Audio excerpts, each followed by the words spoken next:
y era doctor, así que mil disculpas, al doctor Jorge Celi.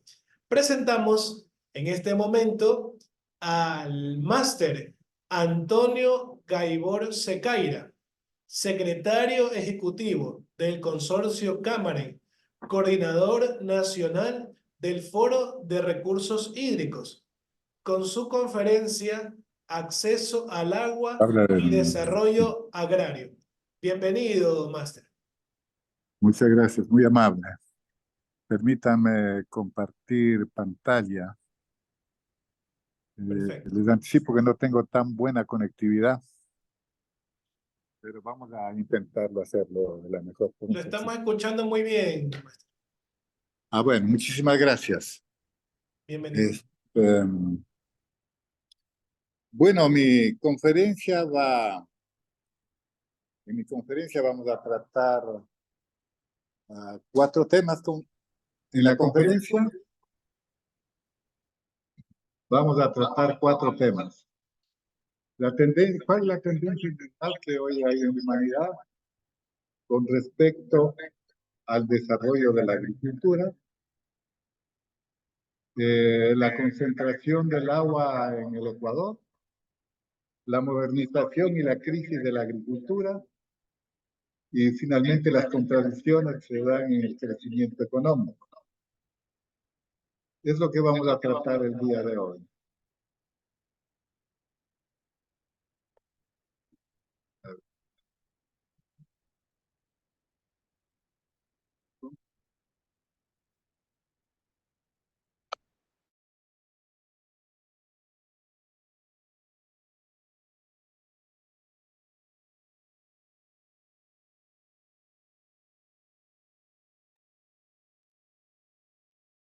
Hola, máster. Me parece, muteado el micrófono. ¿Me podría ir activando el micrófono?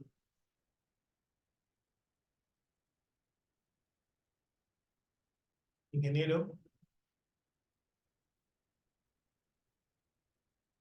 Okay.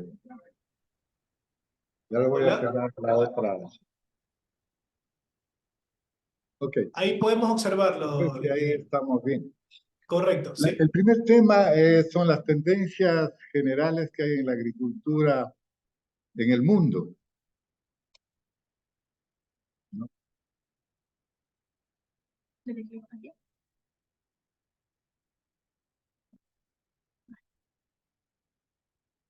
En primer lugar, en el mundo hemos visto un crecimiento acelerado de la superficie bajo riego. En los últimos 50 años hemos pasado de 158 millones de hectáreas a 328 millones. Se proyectaría que para el 2050 que la demanda mundial del agua subirá en un 40%. Hoy en el mundo un promedio del 20% de la superficie que está bajo producción corresponde a superficie con riego. Esta superficie con riego genera al menos el 20% de la producción mundial. Eso rápidamente nos indica que la agricultura con riego tiene mayor productividad por unidad de superficie cultivada. Del total del área regada en el Ecuador, digamos en el mundo, alrededor de las 2/3 partes está concentrada en el continente asiático. Esto nos hace un poco pensar el argumento central o la idea central de que la agricultura está volviéndose cada vez riego dependiente, agua dependiente. Veamos el caso ecuatoriano rápidamente con grandes brochazos. El Ecuador, ustedes saben, tiene algo más de 25 millones de hectáreas, de los cuales en el censo del 2000, que es publicado en el 2001, el último dato más aproximado que tenemos, por eso seguimos utilizando esa información, de más o menos del 55% de la superficie de los 12 millones de hectáreas que están en propiedad, 55% están en uso actual, en agricultura y ganadería, y el resto corresponden a ecosistemas menos alterados. ¿Qué ha pasado con la superficie en el Ecuador, la superficie cultivada? Aquí debo confesar que yo por lo menos no estoy muy conforme con la información estadística que tenemos en el sector público, pero hay que tomar la que disponemos y vamos a ver luego algunas contradicciones. En el censo del 2000 teníamos 853.000 hectáreas con riego. En el 2011, en la encuesta del SPAC, se habla de 915.000. Diríamos un crecimiento relativamente moderado. Pero luego, si tomamos la información tanto del Ministerio de Agricultura del plan de riego del 2012 y el plan de riego posterior elaborado por la CENAGUA, encontramos en términos generales que nos dice que la superficie con infraestructura de riego es de 1.524.000. El tema es de dónde salió ese dato. Ese dato salió de la información que tiene de las autorizaciones de agua, que son más o menos 1.1, y el resto estimaron superficies adicionales, por ejemplo, del área que es regada, que está con agua al margen de la ley. Y la otra tiene que ver con los proyectos inconclusos, por ejemplo, el Daudín, que creo que representa alrededor de 150, 180.000 hectáreas. Pero en todo caso, lo que quiero mostrar acá es que el desarrollo del riego en el Ecuador, del riego público, comenzó por los años 50. Usted sabe, la caja de riego se formó en 1944, luego el INERI en 1966, a inicios de los 60, CDG, etc.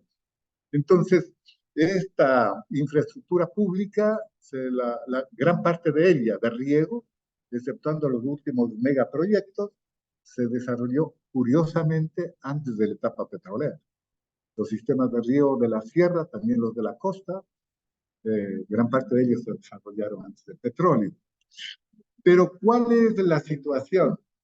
Es de que de estas cifras oficiales, solo el 60%, 66% del área que tiene infraestructura de riego realmente se está regando. ¿Qué quiere decir? Que el otro tercio de la superficie no está con riego, no está regando, no está utilizando. Habrá que preguntar las causas. ¿En dónde están los mayores niveles de este gap, de esta brecha? Los sistemas públicos se riega el 63%, en los sistemas comunitarios hay como el 59% del riego privado. El riego privado, el riego individual en general, que no solo es empresarial, también es riego de pequeña y mediana escala, el 71%. Esta brecha es preocupante por cuanto la nación invirtió enormemente en sistemas de riego, pero no se utiliza siquiera la superficie totalmente cubierta, por varias razones. Una, porque se dimensionaron los proyectos tomando en cuenta información hidrológica poco confiable. Segundo, porque cambiaron las situaciones del régimen de precipitaciones del Ecuador, en fin, la disponibilidad, entre comillas, del agua ha disminuido en muchas partes debido al deterioro y al manejo de las cuencas hidrográficas, de las fuentes de agua, digamos, en términos generales. ¿En qué se usa el agua de riego? Dividamos los cultivos en cultivos transitorios y cultivos permanentes. Digamos que el 81% del agua regada para cultivos transitorios están en arroz y en maíz duro. El saldo en el resto de cultivos. En caso de los cultivos de exportación, cacao ha crecido enormemente. ¿Verdad? Los últimos años hubo una expansión, se supone que con el incremento actual de los precios de cacao que se triplicaron en el mercado mundial, subirá un poco más. Banano, aparentemente es poco, es del 11%, y caña. Pero estos cultivos tienen sus particularidades que vamos a verlos luego. Entonces está concentrado el riego en ciertos tipos de cultivos, para cultivos transitorios y cultivos perennes, gran parte de ellos de exportación. Muy bien, ¿cómo el agua en el mundo está en disputa? En disputa entre usos, entre usuarios. Ahí tenemos una doble contradicción importante que estamos enfrentando también en el Ecuador.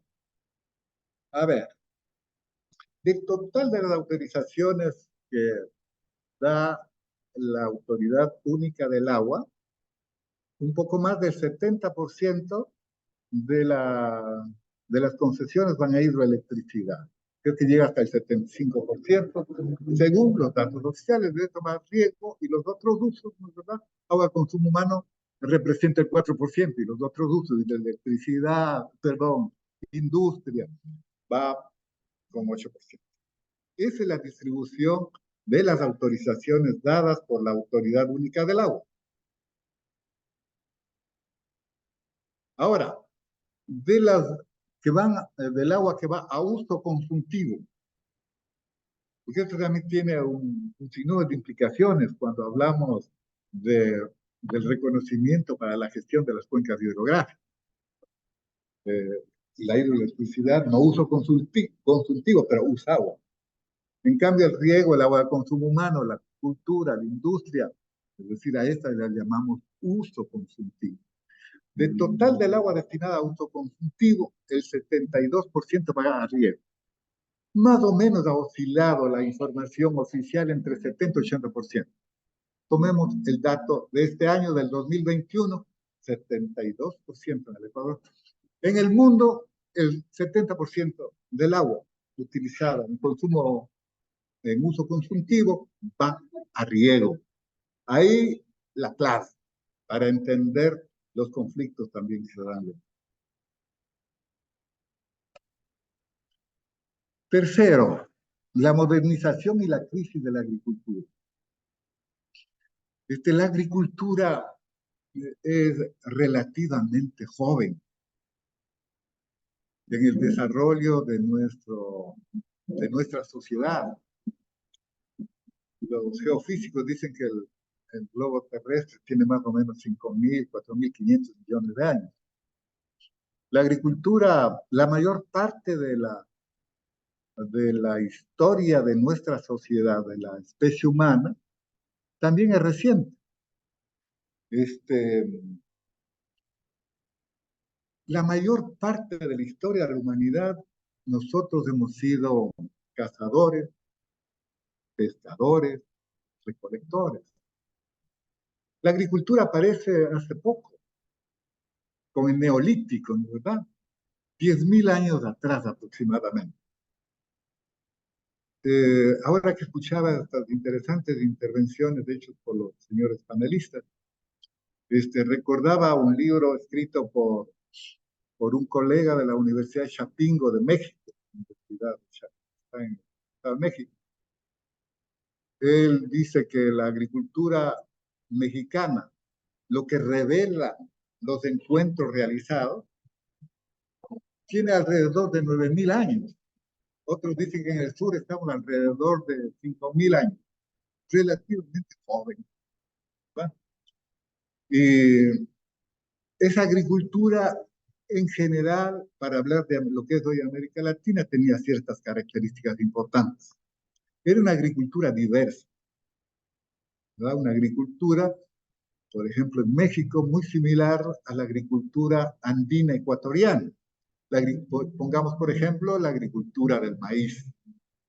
El maíz en México lo sembraban asociado a frijol, por abajo la calabaza, el zapallo, otras. Esa ha sido la característica de mezclar gramíneas con leguminosas, etcétera, orientado uno al manejo de la fertilidad, al mantenimiento, a la construcción endógena de la fertilidad, un elemento. Otro para el control de plagas, enfermedades. Y el otro tema fundamental era el abastecimiento de alimentos para las comunidades y las especies de animales, la rotación de los cultivos, etc. Ese era el modelo, si se puede llamar modelo. de la agricultura de buena parte de México y de buena parte de los países andinos. La agricultura andina también era muy similar, ¿verdad?, a la de México. Yo he visto reproducción de estos sistemas, inclusive en la costa, acá en Charapotó, en la vía a la laguna. Sistemas muy similares que se mantienen hasta la actualidad. De allí sale ese famoso maíz criollo manavita, con cuales se hacen esas deliciosas tortillas de maíz con queso en la región central y sur de Manabí en particular. Entonces, relevar este elemento. ¿Qué pasó en el mundo? ¿Cuándo es que aparece la nueva agricultura? La nueva agricultura que nosotros llamamos, algunos llamamos la agricultura convencional, esta aparece, va surgiendo a raíz de la revolución industrial, el desarrollo de las ciencias y la tecnología, el crecimiento de la población y de la demanda, crea una nueva demanda, una nueva circunstancia en los mercados, ¿verdad?, particularmente a finales del siglo XIX, como está del siglo XIX en adelante, ¿verdad? Ustedes recordarán que en esa época estábamos a época de expansión de la agricultura y la minería en Norteamérica, particularmente en Estados Unidos, con ecosistemas absolutamente ricos, ¿verdad?, como los llanos del medio oeste, Illinois, Kansas, Iowa, Texas. Y claro, hubo un tema importante previo que fue simplemente para anotar un elemento, que fue el conflicto, digamos, la guerra norte-sur en Estados Unidos. A raíz para solucionar el conflicto del año 63, se crea con la ley de grants las universidades estatales de los Estados Unidos. Y este es un elemento importante, histórico, de que esas universidades se crean con tres propósitos que hoy han sido incorporados en la ley de educación superior, ¿verdad? Hacer academia, hacer investigación y vinculación con la sociedad. Así se desarrollan nuevas tecnologías basadas en algunos temas que vamos a tratar anteriormente. Y esa agricultura tuvo enorme éxito productivo. No siempre lo que es bueno para la empresa es bueno para la sociedad. El incremento de la producción y la productividad en Estados Unidos llevó a la primera crisis de la agricultura a inicios del siglo XX, ¿verdad? Y esto llevó a que en el año 1929, por ejemplo, los agricultores digan, vean, el tema de tecnología ya no es un tema para nosotros. El tema son los mercados y los precios. Entonces comenzaron a plantearse el tema de los precios de garantía, que antes se llamaban precios de paridad, se llamaban. Y luego aparecieron los precios de garantía que se mantienen hasta la actualidad, desde los años 40. Los europeos, en fin, siguieron la misma línea en virtud de que necesitaban producir alimentos propios, ¿no?, y no depender de la agricultura norteamericana, que como lo hacían en toda la época de la Segunda Guerra Mundial y posguerra, ya desde los años 50, implementaron el mismo modelo americano, que se expandió no solo en Europa, se fue al Asia, se fue a Nueva Zelanda, Entonces, este modelo, ¿en qué estuvo basado? Este modelo de modernización de la agricultura se dio en base de la concepción de la creación de nuevas variedades mejoradas. Y claro, los cultivos claves, ¿cuáles eran? Y siguen siendo en el mundo los cereales, ¿verdad? Allí se puso atención en el maíz, se puso atención en el trigo. Variedades mejoradas. Las variedades que habían cultivado por 10.000 años de los agricultores, se dijo, eso no sirve, son ineficientes. Los sistemas de cultivo desarrollados por los agricultores en 10.000 años no sirven, hay que buscar otras formas de producción. Hay que ir a la agricultura especializada de alto rendimiento, o más bien que respondan con rendimientos altos a los altos niveles de insumos, de nitrógeno, de fósforo, de potasio. Y esto obviamente llevó a la expansión de las enfermedades, se rompió de las enfermedades en general, y de las plagas también se rompió el equilibrio. Entonces, la otra línea que se plantea es esto, la creación de plaguicidas y fertilización química, a más de la mecanización que facilitaría la ampliación de la frontera agrícola y a la vez simplificaría los procesos. Había que hacer el otro empate fundamental, que era estos agricultores, hay que cambiarles la mente de ser agricultores de multicultivo a agricultores de monocultivo. Y ese es el modelo que se expande rápidamente en Estados Unidos, desde finales del siglo XIX, siglo XX, luego se expande en Europa y va por el resto del mundo. A América Latina, a los países del tercer mundo, esta noticia llegó lentamente. Llegó al sur de Brasil, llegó a la Argentina, en fin, donde era posible desarrollar esto, porque tenían condiciones ecológicas similares, unidades productivas relativamente grandes, iguales tenían en el norte, en fin, habían condiciones, diríamos en términos generales. ¿Esto a qué llevaba? Claro, ha subido la producción, ha subido la productividad, pero ¿qué ha subido también? El uso de sintéticos, de nitrógeno, de fósforo, igualmente de pesticidas. Veamos un solo dato. Lo que yo quiero es darles un gran brochazo nada más de este modelo de agricultura. Hemos procesado la información de los censos de Estados Unidos, del USDA, y lo que se ve es que cada vez los agricultores utilizan más insumos, deprecian más maquinaria.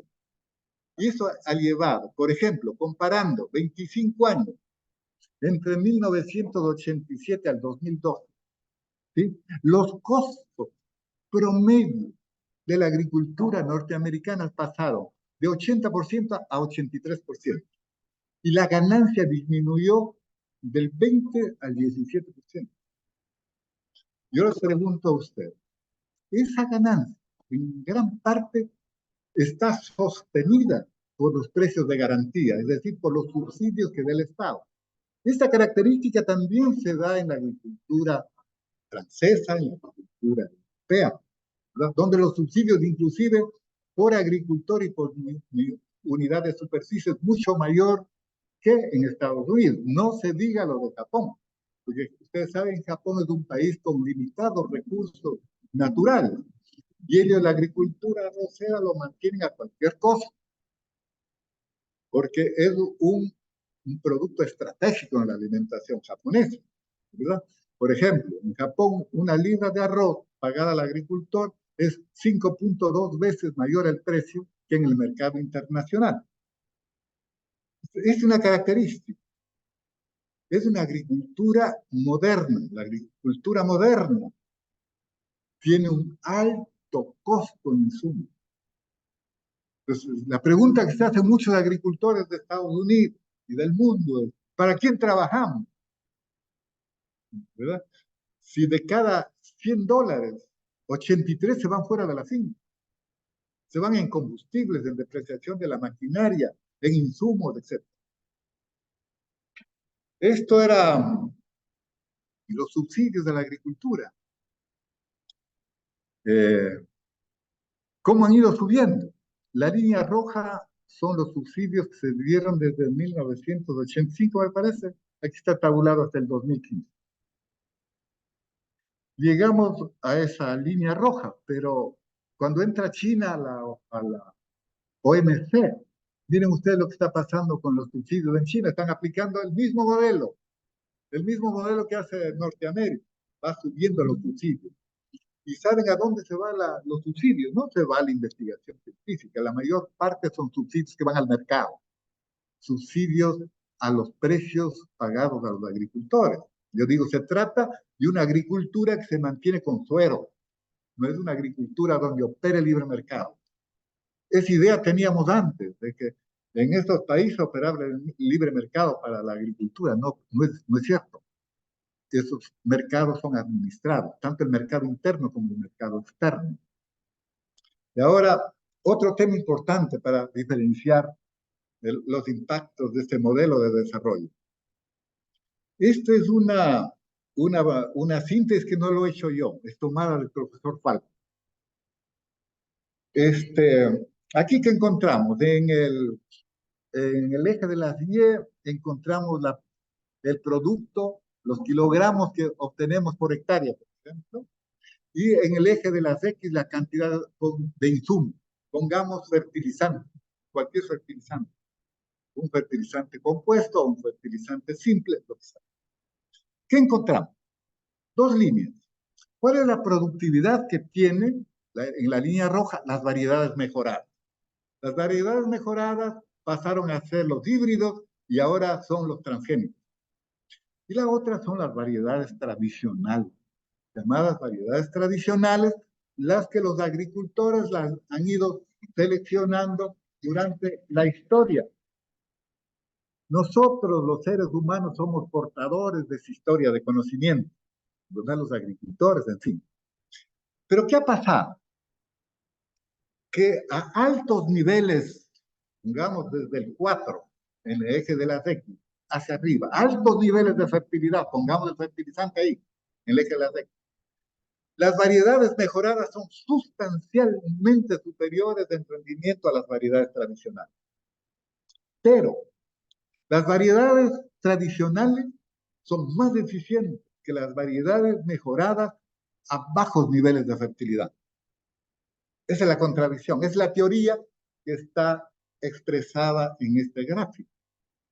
La profesora Valdana Shiva, una física famosa que ha trabajado muchísimo el tema ambiental, ella decía, viendo este tema, que en los países del Asia, particularmente en la India y en la China, gran parte de esas variedades, había miles de variedades, no cientos, miles de variedades. Casi todas han desaparecido.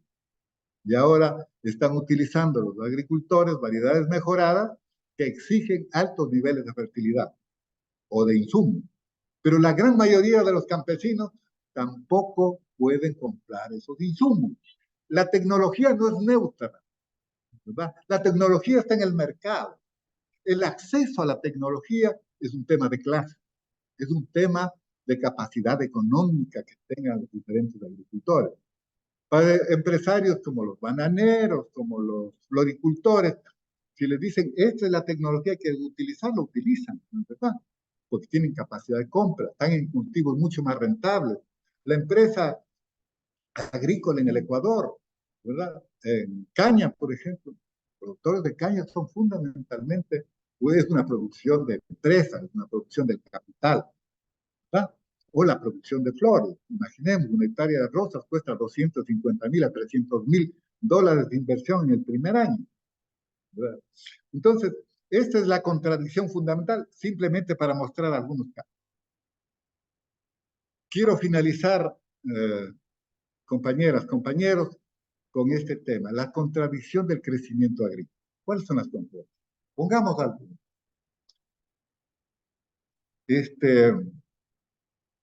Bueno, hay varias. Para mí, este momento, en el mundo hay, voy a poner términos globales, no refiriéndome a la agricultura, en general. Yo creo que la humanidad está atravesando por tres grandes problemas. El uno es el calentamiento global.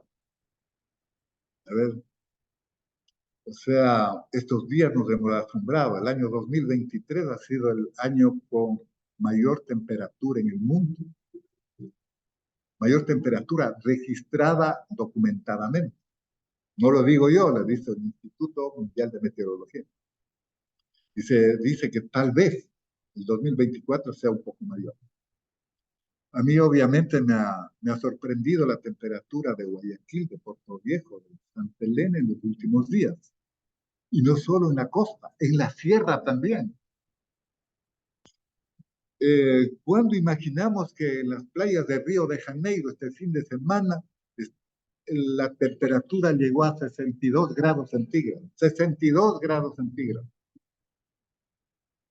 Los fluminenses con paraguas en la playa de Copacabana, llena la playa, buscando cómo protegerse de los altos niveles de temperatura. Sí, este es un fenómeno real. El segundo gran tema para mí es el tema de la paz. 3.400 años, decía un famoso antropólogo, están registrados 3.000, desde hace 3.400 años. Todos los años hemos vivido en guerra. Y él subraya y pone entre comillas, perdón, hubieron 240 en los que nos estuviéramos preparando para otra guerra. Y el otro es esta lógica de crecimiento del mundo. Demandamos más alimentos, demandamos más energía, en fin.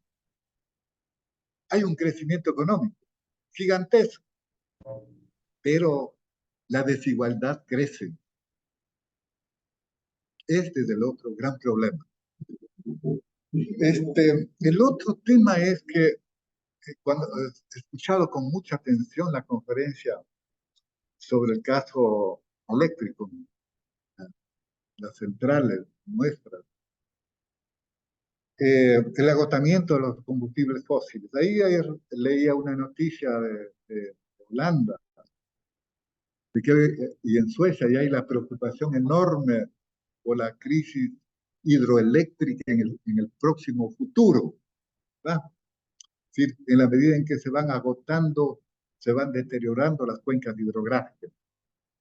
El otro, sin duda, es el incremento del consumo per cápita de alimentos. Pero aquí hay dos alimentos fundamentales, dos destinos fundamentales. Uno es el destino para la alimentación humana y otro es el consumo de alimentos para atender la demanda de la producción de carne en el mundo. Consumimos más carne que nunca, per cápita y a nivel global. El consumo per cápita de carne en la China era relativamente pequeño y es enorme. Cambió el nivel de ingreso y cambia los patrones de consumo. Ya hemos dicho el incremento del consumo per cápita de combustibles, el deterioro de las condiciones de vida en el campo, la pérdida de los ecosistemas y la biodiversidad, la contaminación de nuestros ecosistemas. Para finalizar, yo decía que el destino del agua más bien está en disputa entre usuarios, entre usos. Y aquí, digamos, también se expresa esto. Hace, en el año 70, una mínima proporción de la superficie del Ecuador estaba bajo riego. El banano, hoy, todo el banano, sin excepción, se cultiva bajo riego. No hay una sola hectárea de banano de exportación sin riego, ya es imposible. Y lo que pasa en Ecuador pasa en Colombia, pasa en Honduras, etc. El azúcar, el 95% de la superficie tiene riego. Flores de exportación, el 100, brócoli, etc. Los productos de exportación, todos se hacen con riego. Inclusive cultivos que no pensábamos en los años 80 que iban a requerir riego, como la palma africana para producción de aceite. Hoy la producción de palma más rentable que se hace en la provincia de Los Ríos en particular se hace con riego. Y vemos al otro lado los cultivos de consumo humano interno, que la proporción es mucho menor.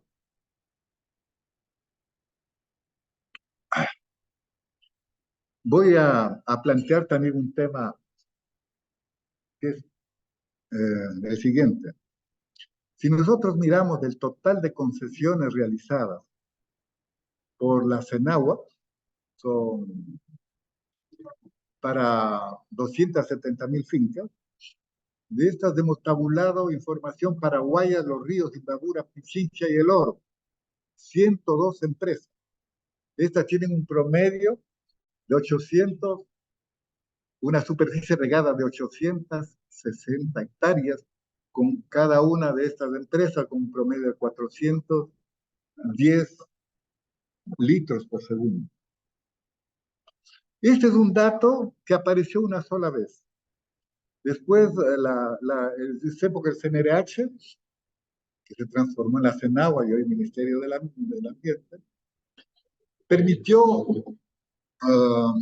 usar esta información para procesarla de esta forma. La distribución inequitativa de riego en el Ecuador en el 2005. No hay otro dato actualizado. Nosotros hemos querido actualizarlo, pero la información como está ordenada en la actualidad no lo permite. Veamos, el riego privado, el número de beneficiarios con riego privado es del 1%. Estos cubren el 63% del área cultivada y llevan el 64% del caudal. Tienen el 56.8 litros por segundo. El riego privado, global, en el Ecuador. El riego comunitario. Ustedes saben, el riego comunitario viene de un riego ancestral, ¿sí?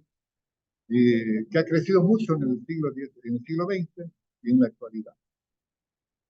Las comunidades representan el 86% de los beneficiarios, pero solo tienen el 13% del caudal de agua autorizado por el Estado. Los sistemas públicos, pensamos en el sistema de riego Milagro, Manuel de J. Calle, o el de Poza Horno, Naví, etc. Los sistemas públicos representan el 12% de los beneficiarios, o representaban en esa época, y captaban el 23% del caudal de agua. Claramente, el agua se dirige donde está el capital. Esas son algunas reflexiones que quería compartir con ustedes. No quiero terminar esta intervención sin agradecer al profesor Paul Carrión, sus colegas, por permitirme compartir con ustedes estas reflexiones. También quiero manifestarles que me siento muy grato de compartir con panelistas que han presentado análisis muy interesantes. Muchísimas gracias por permitirme esta oportunidad. Muchísimas gracias a usted, querido máster. Un saludo grande a todo el consorcio Cámaren, del cual también tendremos novedades y sobre todo un convenio, el cual también ayudará a la cooperación. Y también agradecerles a todos por seguir en este Día 2024. Tengo el honor de presentar al doctor Juan María Fornés, investigador del Instituto Geológico y Minero de España, Consejo Superior de Investigaciones Científicas, con su conferencia Aguas Subterráneas, la Gran Desconocida. Bienvenido, doctor. Muy bien, muchas gracias. Veo caras conocidas. En primer lugar, quiero agradecer al doctor Paul Carrión la invitación que me ha hecho, pero luego veo otras caras amigas aquí entre los asistentes. Voy a intentar compartir pantalla.